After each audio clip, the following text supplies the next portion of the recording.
അത് കുഴപ്പമില്ല മോനെ, എല്ലാവർക്കും കൊടുത്തിട്ട് ഞാൻ കഴിച്ചോളാം. അങ്ങനെ തന്നെ വേണമെന്ന് എന്തെങ്കിലും റൂൾസ് ഉണ്ടോ അമ്മേ? ഞാൻ വിളമ്പിത്തരാം, അമ്മ ഇരുന്ന് കഴിക്കും. എനിക്കത് ശീലമായി പോയി. ഞാൻ വളരെ സാവധാനേ ഊണ് കഴിക്കുള്ളൂ. അതിലും വേറെ എല്ലാവരും ഊണ് കഴിച്ചിരുന്ന സംസാരിച്ച് ഊണ് തികയത്തില്ല. അതുകൊണ്ട് എല്ലാവർക്കും കൊടുക്കാൻ പറ്റില്ല. ബാ, നീ ഇവിടെ ഇരുന്ന് കഴിക്കേ. അമ്മേ അത് അയ്യോ, ഇങ്ങനൊരാളെ ഇങ്ങോട്ട് വാ. അവിടെ ഇവിടെ കാണുന്നില്ലല്ലോ. നിങ്ങളുടെ മകൾ എന്തോ കഴിച്ചോന്ന് പറഞ്ഞിട്ട് വരുന്നില്ലെന്ന്. ഊണിന് മുൻപ് എന്തെങ്കിലുമൊക്കെ വാരി വലിച്ചു തിന്നു, പിന്നെ ചോറ് വേണ്ടെന്ന് പറഞ്ഞു. അവൾ എപ്പോഴും ഇങ്ങനെ തന്നെയല്ലേ? വീട്. അമ്മേ, ഞാൻ വീണ്ടും ഓട്ടോ ഓടിച്ചോളെന്ന് ആലോചിക്കുക. അതെയോ? നല്ലത് തന്നെ. പക്ഷേ നിന്റെ കൈ ഇനിയും കുറഞ്ഞിട്ടില്ലല്ലോ, പിന്നെ എങ്ങനെ ഓടിക്കും? അങ്ങനെ ഓടിക്കാൻ പറ്റാത്ത അവസ്ഥയൊന്നും അല്ല അമ്മേ, മാനേജ് ചെയ്യാവുന്ന കാര്യോ. എന്നാല് ഇപ്പൊ ഓട്ടോ കൊടുത്തല്ലോ, അതിങ്ങ് തിരിച്ചു വാങ്ങിക്കാനാണോ? ഇല്ല അമ്മേ, അങ്ങനെ ചെയ്താ കയ്യിലൊന്നും ഇരിക്കില്ല.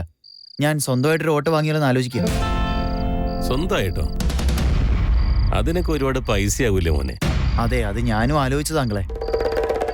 ഫ്രണ്ട്സ് ഹെൽപ്പ് ചെയ്യാമെന്ന് പറഞ്ഞു, അതുകൊണ്ട് ഈ സാഹസത്തിന് മുതിർന്നത്. എനിക്ക് നിങ്ങളുടെ രണ്ടുപേരുടെ അനുഗ്രഹം വേണം. എന്തിനാണ് ഇങ്ങനൊക്കെ സംസാരിക്കുന്നേ? നല്ലത് ചെയ്ത് കഷ്ടപ്പെട്ട് സമ്പാദിക്കുന്ന മകന് ഏതൊരച്ഛനും അമ്മയും അനുഗ്രഹം കൊടുക്കാതിരിക്കുക? ഞങ്ങളിന്ന് നിനക്ക് എന്തെങ്കിലും സഹായം വേണമെങ്കിൽ അത് പറയാൻ നിനക്ക് ഒരു മടിയും വേണ്ട. നിങ്ങൾ തരുന്ന ഈ സ്നേഹം തന്നെ എനിക്ക് ധാരാളമാണെങ്കിൽ. പ്രമി, അമ്മു ഇനിയും വന്നില്ലല്ലോ. ഫോൺ ചെയ്തിരുന്നോ അവള്? ഫോൺ ചെയ്തില്ലല്ലോ, എന്നാലും വരേണ്ട സമയമായി. അങ്കിൾ, നിങ്ങളുടെ മോക്ക് 100 വർഷം ആയുസുണ്ട്. അവളെ വന്നേക്കുന്നത്. ഇരിക്കും, ഞാൻ നോക്കാം. അവക്കൊരു പാത്രം എടുത്ത് വെക്കാം, നമുക്ക് എല്ലാവർക്കും ഒന്നിച്ചിരുന്ന് കഴിക്കാം.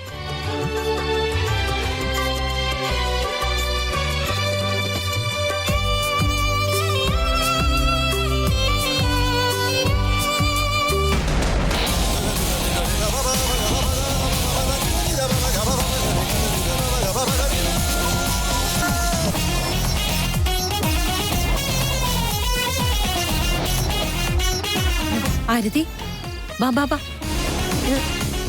എന്താ മോളെ ഈ സമയത്ത് ഒറ്റയ്ക്കാണോ നീ വന്നേ?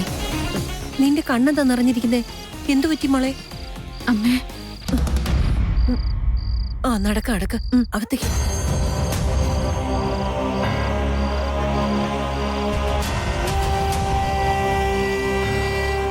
ആരതി, ഒറ്റയ്ക്കാണോ വന്നത്?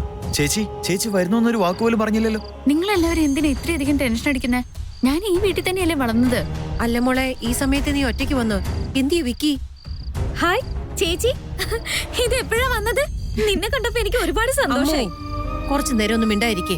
മോള് പറ, ഈ സമയത്ത് നീ എന്തിനാ ഒറ്റയ്ക്ക് ഇവിടെ വന്നേ?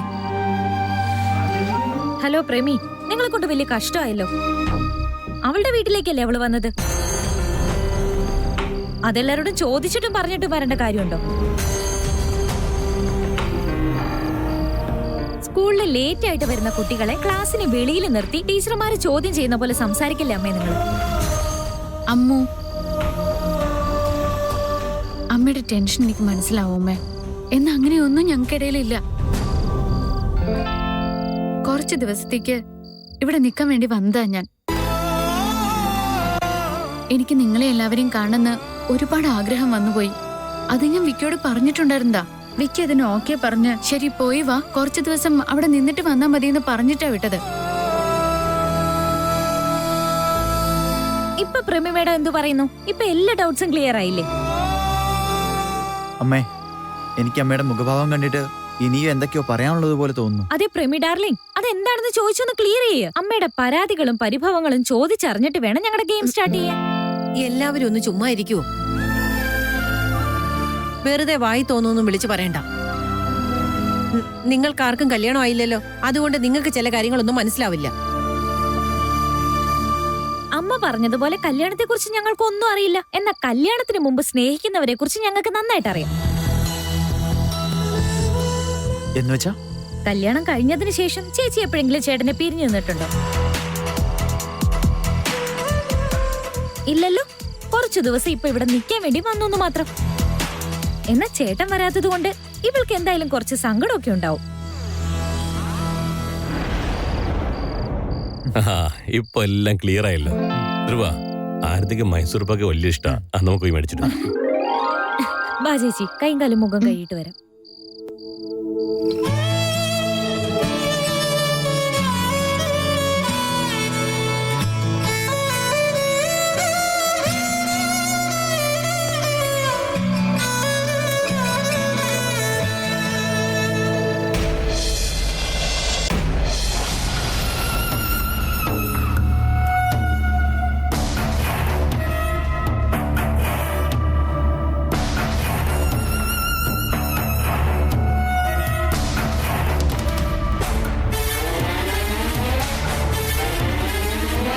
വേദാന്ത്, ഇന്ന് നിന്റെ ഫേവറേറ്റ് ഐറ്റം തന്നെ ഉണ്ടാക്കിയിരിക്കുന്നത്. കൂടെ രസമുണ്ട്, നല്ല ടേസ്റ്റ് ഉണ്ട് കേട്ടോ. നിനക്ക് ഉറപ്പായിട്ടും ഇഷ്ടപ്പെടും. വാ, വന്നിരിക്കെ.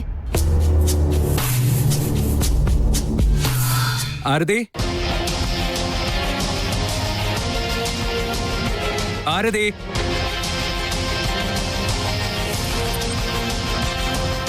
ആരതി ഇവിടെ വിക്രാന്ത്. അവള് റൂമിൽ ഇരിക്കുകയാണോ? അവക്കെന്താ സുഖമില്ലേ? വിക്രാന്ത്, നിന്നോടാടാ ചോദിച്ചത്.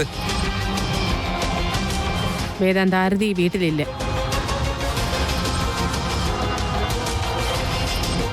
വീട്ടിലില്ലേ?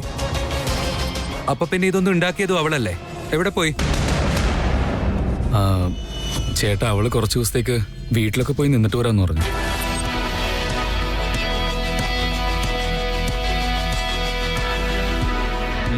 ഞാൻ വിശ്വസിക്കില്ല.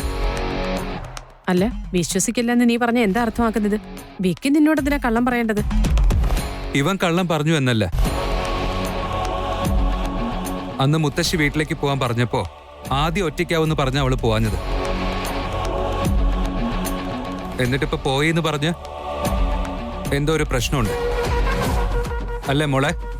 ചേട്ടാ, അത്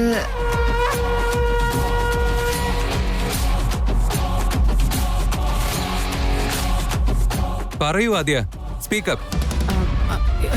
ഒന്നുമില്ല വേദാന്ത്, അത് ആരതിക്ക് കുറച്ചു ദിവസം വീട്ടിൽ നിൽക്കണമെന്ന് പറഞ്ഞതുകൊണ്ട് അവള് വീട്ടിലേക്ക് പോയെന്ന് പറയാൻ വന്നതാ. അതിനെന്താ പ്രശ്നം? അവൾ അങ്ങോട്ട് പോയി വരട്ടെ. കല്യാണം കഴിഞ്ഞിങ്ങോട്ട് വന്ന ശേഷം ഒരു ദിവസം പോലും അവളവിടെ പോയി നിന്നിട്ടില്ല.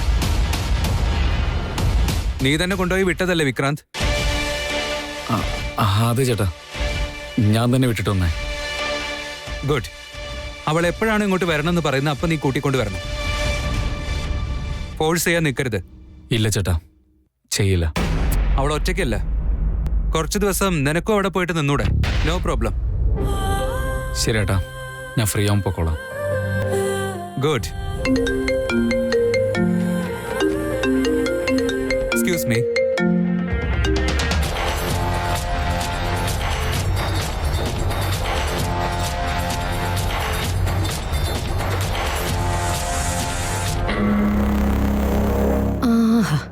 ഇന്നെനിക്ക് വയറ് നിറച്ച് കഴിക്കണം. ഞാൻ എന്തെങ്കിലും കാര്യത്തിന് മനസ്സ് വെച്ചാ അത് അങ്ങോട്ടോ ഇങ്ങോട്ടോ സ്വല്പം മാറിയാലും അവസാനം ഞാൻ വിചാരിച്ചതുപോലെ തന്നെ നടക്കും. ഇതതിനൊരു ചെറിയ ഉദാഹരണം അത്രയേ ഉള്ളൂ.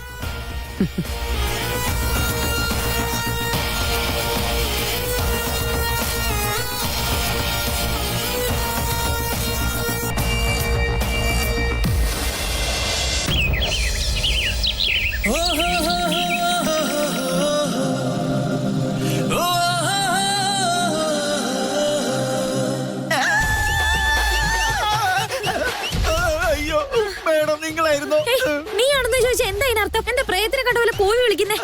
ആളില്ലാത്ത സ്ഥലത്ത് ഒറ്റയ്ക്ക് ഒരാളെ കണ്ട കുഞ്ഞിലെ മുത്തശ്ശി പറഞ്ഞിരുന്ന പ്രേത കഥകളെല്ലാം എനിക്ക് ഓർമ്മ വരും. ആളില്ലാത്ത സ്ഥലോ? ഇത് ഓഫീസാ സുമേഷ്, നിനക്ക് എന്താ പറ്റിയേ? ഓഫീസൊക്കെ തന്നെയാ, അത് ശരിയാ. പക്ഷെ ഇത് ആരും വരുന്ന സമയമല്ല.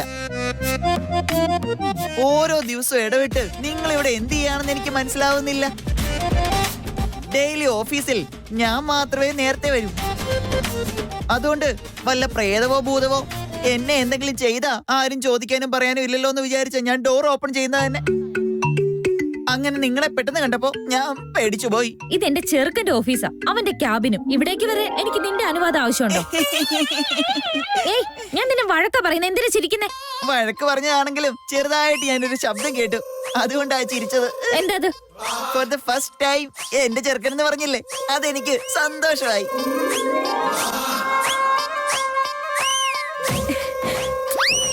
എനിക്കൊരു ഹെൽപ്പ് ചെയ്യാമോ? നമ്മുടെ സ്റ്റോർ റൂമില് എന്റെ കള്ളച്ചെറുക്കന്റെ, അയ്യോ, അത് നമ്മുടെ ബോസിന് ഇഷ്ടമുള്ള ഒരു എയർ ഫ്രഷ്നർ ഇരിപ്പുണ്ട്, അതൊന്ന് എടുത്തോണ്ട് വരാമോ? എന്താ മേഡം, ഈ ക്യാബിനില് മൂഡ് സെറ്റ് ചെയ്യാൻ പോവാണോ? ഇതാ ഞാൻ വേണ്ടെന്ന് പറയുന്നത്. നീ പറയുന്നത് ഞാൻ മാത്രം കേൾക്കുന്നെങ്കിൽ കുഴപ്പമില്ല. വേറെ ആരെങ്കിലും ഇതൊക്കെ കേട്ട് കഴിഞ്ഞാൽ പിന്നത്തെ കാര്യം പറയണ്ട. അതിന് മാത്രം ഞാനിപ്പോ എന്താ പറഞ്ഞേ? അത് തന്നെയല്ലേ കഷ്ടം, മൂഡ് സെറ്റ് ചെയ്യണമെന്ന് പറഞ്ഞത്. ഓ, നിങ്ങൾ അതിനെ തെറ്റായി കരുതിയതാ. നമ്മുടെ ബോസ് ക്യാബിനിലേക്ക് വരുമ്പോ അദ്ദേഹത്തിന് സന്തോഷമാകാൻ അദ്ദേഹത്തിന്റെ ഫേവറേറ്റ് റൂം ഫ്രഷ്നർ അടിക്കാൻ പോകുവാണോന്നാ ഞാൻ ഉദ്ദേശിച്ചത്. അതാണോ? പറയുന്ന കാര്യങ്ങൾ കുറച്ച് മനസ്സിലാവുന്ന രീതിയിൽ പറയും. അന്യായമായിട്ട് ഇങ്ങനെ കോൺട്രവേഴ്സി ചെയ്യാൻ നിക്കല്ലേ. അത് പോട്ടെ, ഇന്നെന്താ ഇത്രയും സ്പെഷ്യൽ അറേഞ്ച്മെന്റ്സ് ഒക്കെ ചെയ്യുന്നത്? ഇന്നെന്തെങ്കിലും സ്പെഷ്യൽ ഡേ? എനിക്ക് അവനാ സ്പെഷ്യൽ. ഇത് പഴയ ഡയലോഗാ. അവന്റെ സന്തോഷം എന്റെ സന്തോഷം.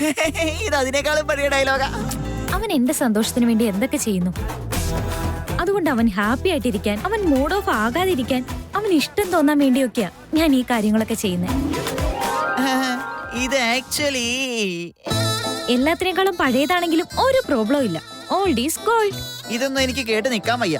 ഗോൾഡ് മുക്കുകൊണ്ടാകാൻ ഇങ്ങനെ പോയാ അധിക കാലം ഒന്നും വേണ്ട. സുബേഷ്, ഒന്ന് പോകുന്നുണ്ടോ?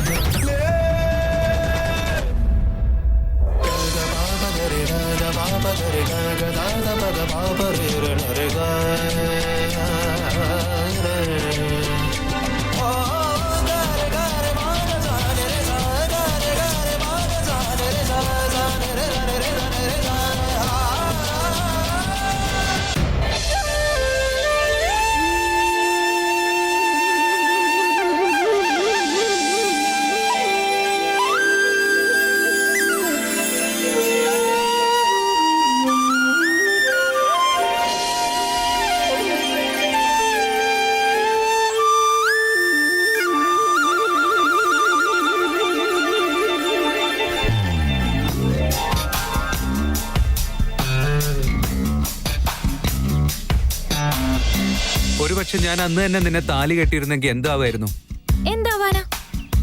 എന്താവാനാ? നമ്മളെ കല്യാണം കഴിക്കായിരുന്നു. ഇപ്പൊ ലവ് ചെയ്യുന്ന പോലെയൊന്നും അല്ല. ദിവസവും വഴക്കായിരിക്കും. വഴക്കിട്ട് അടിച്ചു പിരിയും.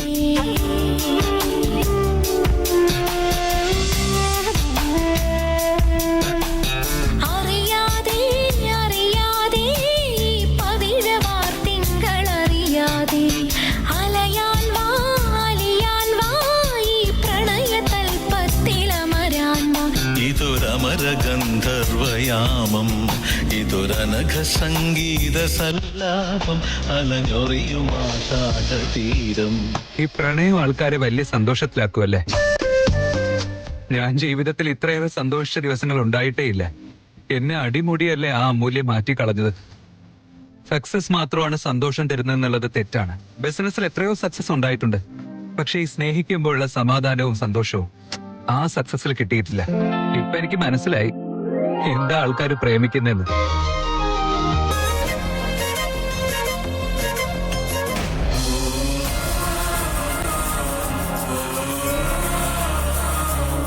ഒരു കാരണവശാലും ഞങ്ങൾക്കിടയിലുള്ള ഈ വഴക്കിനെ കുറിച്ച് ആരും അറിയാൻ പാടില്ല. ഇവിടെ പ്രേമിച്ചു കല്യാണം കഴിച്ചവള് ഭർത്താവിന്റെ വീട്ടിൽ നിൽക്കാനുള്ള അർഹത കളഞ്ഞു എന്ന് അച്ഛനും അമ്മയും അറിയുകയാണെങ്കിൽ അവർക്കത് ഒരിക്കലും സഹിക്കാൻ പറ്റില്ല. അച്ഛനും അമ്മയും കാര്യം അറിയുകയാണെങ്കിൽ അത് രണ്ട് കുടുംബത്തിന്റെ ഇടയിൽ വലിയ വലിയ പ്രശ്നങ്ങൾ ഉണ്ടാക്കും.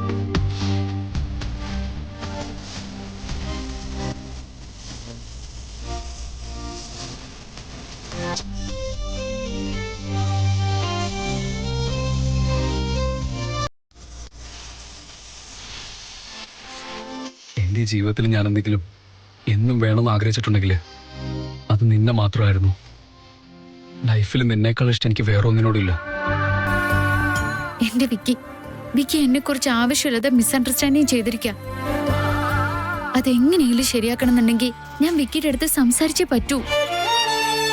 കടൽ തീരത്ത് കെട്ടിയ മണ്ണിന്റെ വീട് തിരമാല വന്ന് കൊണ്ടുപോകുമ്പോണ്ടല്ലോ, അതെങ്ങനെയാ ഫീൽ ആവുന്നെന്ന് നിനക്കറിയുമോന്ന് എനിക്കറിയില്ല ആരതി. പക്ഷെ അങ്ങനൊരു വേദന വന്നാ താങ്ങാനാവില്ല. നമുക്കിടയിൽ വഴക്കുണ്ടാവും, കരച്ചിലുണ്ടാവും, സംസാരിച്ച് വേറെ പ്രശ്നങ്ങളോട് ചെല്ലുന്നല്ല എനിക്കിപ്പോഴാണ് മനസ്സിലാവുന്നേ. പക്ഷേ നമുക്കിടയിലുള്ള വിശ്വാസം പോകുന്ന ഞാൻ ഒരിക്കലും വിചാരിച്ചിരുന്നില്ല. ഞാൻ ആ 30 ലക്ഷം രൂപ എന്താ ചെയ്തതെന്ന് എന്റെ ജീവനുള്ളത് വരെ എനിക്ക് പറയാൻ പറ്റില്ല വിക്കി. അതിൽ നിന്ന് 1 രൂപ പോലും ഞാൻ എന്റെ കൈകൊണ്ട് തൊട്ടിട്ടില്ല, ഞാൻ തൊടുകയില്ല. എനിക്ക് അതിന്റെ ഒരു ആവശ്യമില്ല വിക്കി. എനിക്ക് ആ കാര്യം ഒരിക്കലും വിക്കിയുടെ അടുത്ത് പറയാൻ കഴിയില്ല. ഇനി എല്ലാ തെറ്റുകളും ക്ഷമിച്ചുകൊണ്ട് ഞാൻ നിന്നെ വീട്ടിലോട്ട് കൊണ്ടുവന്നാലും എനിക്ക് നിന്നെ പഴയ പോലെ വിശ്വസിക്കാനാവില്ല. എന്നാലും നിങ്ങൾക്ക് എന്നെ മനസ്സിലാവും വിക്കി. എന്റെ അവസ്ഥ വിക്കിക്ക് മനസ്സിലാവുമെന്ന് ഞാൻ വിചാരിക്കുന്നു. എന്നെ മനസ്സിലാക്കാൻ കഴിഞ്ഞാൽ എന്നോട് ക്ഷമിക്കുമെന്ന് ഞാൻ വിചാരിക്കുന്നു വിക്കി. തുമ്പികളെ പോലെ പുറകെ നടന്ന പെൺകുട്ടികളെല്ലാം വേണ്ടാന്ന് വെച്ചിട്ട് ഞാൻ നിന്നെ സ്നേഹിച്ചേ. നീ അവരെ പോലെ ആയിരുന്നില്ല. നീ എന്റെ മനസ്സിനെ ഇഷ്ടപ്പെട്ടിരുന്നേ, എന്റെ കാശിനെ കണ്ടിട്ടല്ല.